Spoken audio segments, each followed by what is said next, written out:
വളാഞ്ചേരി പെരിന്തൽമണ്ണ റോഡിൽ brothers opticals and mobile ഷോറൂമിലാണ് തിങ്കളാഴ്ച പുലർച്ചെ മോഷണം നടന്നത്. 3 ലക്ഷം രൂപ വിലമതിക്കുന്ന സ്മാർട്ട് ഫോണുകൾ, ഇയർബഡ്സ് തുടങ്ങിയവ നഷ്ടപ്പെട്ടിട്ടുണ്ട്.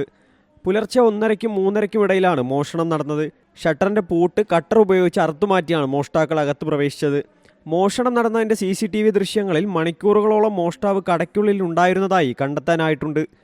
ഫോണുകൾ മാറ്റുന്നതും CCTV ക്യാമറയിലെ ദൃശ്യങ്ങളിൽ കാണാം. ഇന്നലെ ഞായറാഴ്ചയായിരുന്നല്ലോ. ഞായറാഴ്ച പൊതുവെ ഞങ്ങൾ കടകൾ തുറക്കാറില്ല, അവധിയാണ്.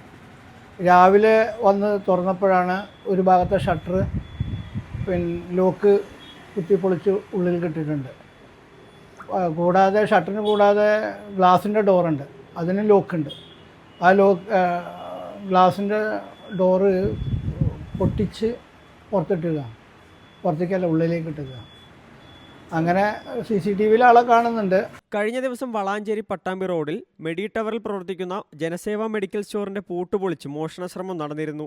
സമാന കേസിലും കഴിഞ്ഞ ആഴ്ചകളിൽ നടന്ന കേസുകളിലും ഇതേ രൂപസാദൃശ്യമുള്ള വ്യക്തിയാണ് മോഷണത്തിന് പിന്നിലുള്ളതെന്ന് പോലീസ് അറിയിച്ചു. തുടർച്ചയായ മോഷണശ്രമങ്ങൾ വ്യാപാരികൾക്കിടയിൽ ആശങ്കയുണ്ടാക്കുന്നുണ്ട്. CCTVയിൽ പതിഞ്ഞ യുവാവിനെ തിരിച്ചറിയുന്നവർ വളാഞ്ചേരി പോലീസിൽ ബന്ധപ്പെടണമെന്നും പോലീസ് അറിയിച്ചു. മലയാളം ന്യൂസ്, മലപ്പുറം.